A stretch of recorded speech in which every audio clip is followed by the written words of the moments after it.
மாண்புமிகு உச்ச நீதிமன்றத்துடைய அறிவுரையின்படி அனைத்து இந்திய அண்ணா முன்னேற்ற கழகத்தின் பல்வேறு தொண்டர்களின் உரிமையை பாதுகாக்கின்ற வழக்குகள் உச்ச நீதிமன்றத்தினுடைய அறிவுரையின்படி அனைத்து வழக்குகளும் ஒன்றிணைக்கப்பட்டு சென்னை தமிழகத்தில் இருக்கின்ற உயர்நீதிமன்றத்தில் சிவில் சூட்டில் உங்களுடைய நியாயமான கோரிக்கைகளை அங்கே சொல்லுங்கள். அத்தனை வழக்குகளும் உயர்நீதிமன்றத்தில் விசாரித்து தீர்ப்பு வழங்கப்பட வேண்டும் என்று உச்ச நீதிமன்றம் சொல்லியதோடு இதற்கு முன்னால் பல வழக்குகளில் தீர்ப்புகள் தற்காலிகமாகத்தான் வழங்கப்பட்டிருக்கிறது. அந்த தீர்ப்புகள் சிவில் சூட்டின் தீர்ப்பில் எந்த விதத்திலும் உள்ளடங்கியதாக இருக்காது. இறுதியாக சிவில் சூட்டில் வழங்கப்படுகின்ற தீர்ப்பு தான் இறுதி தீர்ப்பாக இருக்கும் என்பதனை உச்ச நீதிமன்றம் தெளிவாக சொல்லியிருக்கிறது. இந்த நிலையில் ஈரோடு சட்டமன்ற தொகுதியுடைய இடைத்தேர்தலில் தற்காலிகமாகத்தான் தற்காலிகமாகத்தான் இரட்டை இலை சின்னம் ஒதுக்கப்பட்டிருந்த சூழ்நிலையில் அதற்கு பின்னால் வந்த இந்த உச்ச நீதிமன்றத்தினுடைய அறிவுரைப்படி சென்னை உயர்நீதிமன்றத்தில் அனைத்து வழக்குகளும் ஒன்றிணைக்கப்பட்டு விசாரிக்கப்பட்டுக் கொண்டிருக்கிறது. ஆகவே அனைத்து இந்திய அண்ணா முன்னேற்ற கழகத்தினுடைய தொண்டர்கள் உரிமை மீட்பின் குழுவாக நாங்களும் எங்களுடைய கோரிக்கையினை உயர்நீதிமன்றம் ஏற்று இரட்டை இலை சின்னம் யாருக்கு வழங்கப்பட வேண்டும் என்ற இந்த வழக்கில் அனைத்து தரப்பினரையும் விசாரித்து தீர்ப்பு வழங்கப்பட வேண்டும் என்று எங்கள் தரப்பின் வாயிலாக கோரிக்கை வைக்கப்பட்டது. அதனை உயர்நீதிமன்றம் ஏற்று அனைத்தினுடைய தொண்டர்கள் விருப்பப்படுகின்ற அளிக்கின்ற அனைத்து கோரிக்கைகளையும் உயர்நீதிமன்றம் பரிசீலித்து தீர்ப்பு வழங்கப்பட வேண்டும் என்று தீர்ப்பு வழங்கப்பட்டிருக்கிறது. உயர்நீதிமன்றத்தின் வாயிலாக உறுதியாக இரட்டை இலை சின்னம் தொண்டர்களுடைய திருக்கரங்கில் வந்து சேரும் என்பதை தெரிவித்துக் கொள்கிறேன். தேர்தல் கமிஷன்ல உங்களுடைய வாதம் எந்த அளவுக்கு இருக்கும்? தேர்தல் கமிஷன் எங்களுடைய வாதம் நியாயமான வாதம்.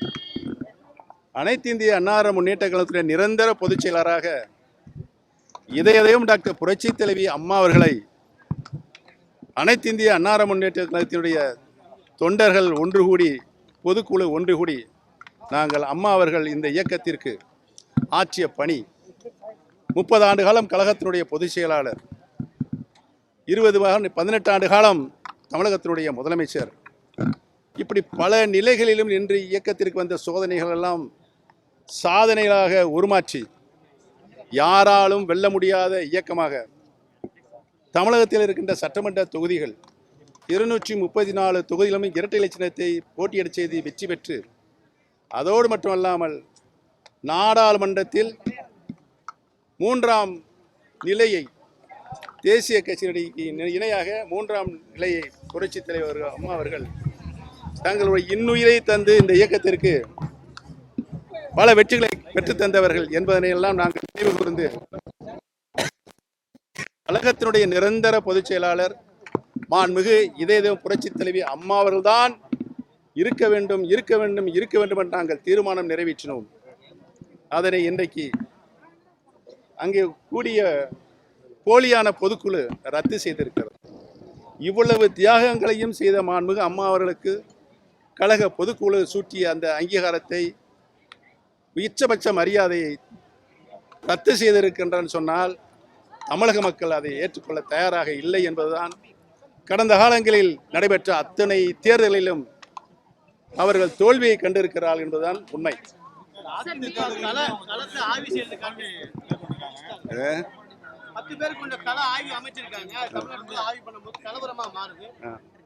திமுக உறுப்பினர் கட்சிகள் வந்து விமர்சனம் வச்சிருக்காங்க, எப்படி பாக்குறீங்க? அந்த ஆய்வெல்லாம் நீங்க பாத்தீங்க. இந்த ஆய்வு எதுக்காக நடத்தப்பட்டது என்பது அவர்கள் விளக்கமில்லை என்பதன் காரணத்தை சுட்டிக்காட்டி தான் அங்கே கலவரம் ஏற்பட்டது என்பது மக்கள் கண்கூடாக பார்த்திருக்கிறார். 2026 தேர்தலுக்குள்ள அதிமுக எங்களுடைய போய்கிட்டு தொண்டர்களுடைய ஒட்டுமொத்த குரலாக அனைத்து இந்திய அன்னார முன்னேற்றத்தில் பிரிந்து கிடக்கும் அனைத்து சக்திகளும் ஒன்றிணைந்துதான் தேர்தலை சந்திக்க முடியும். அப்படி சந்தித்தால் தான் வெற்றி வர முடியும் என்ற தொண்டர்களும் மக்களும் எண்ணுகிறார்கள். அதைத்தான் நாங்களும் சொல்லிக் கொண்டிருக்கிறோம். இப்ப நீங்க உறுதிமொழியில எந்த தியாகத்துக்கும் ரெடின்னு சொல்லிக்கிறீங்க. எந்த மாதிரியான தியாகமா இருக்கு? இதற்கு முன்னால் தேர்தல்களை சந்தித்த போதும் கழகத்துக்கு சோதனை வந்த போதும் தியாகம் செய்து வெற்றிகளை குவித்த தொண்டர்களுடைய தியாகத்திற்கு இணையாக நாங்களும் அந்த தியாகத்தை செய்ய தயாராக இருக்கிறோம். டிசம்பர் 15 அதிமுக என்ன தியாகம் செய்யணுமோ அந்த தியாகத்தை செய்வோம். பொதுக்குழு கூட்டம் கூட இருக்கு.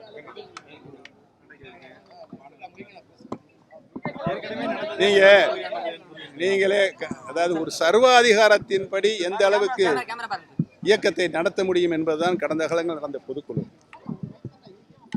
நான் அந்த பொதுக்குழுவின் வாயிலாக 3ஆம் நிகழ்ச்சியாக கழகத்தின் பொருளாளராக வரவு செலவுகளை வாசிக்க வேண்டும். அதற்கு கூட வாசிப்பதற்கு இடமளிக்காமல் கூட்டம் முடித்து வைக்கப்பட்டது என்பதெல்லாம் நீங்கள் எல்லாம் பார்த்திருப்பீர்கள்.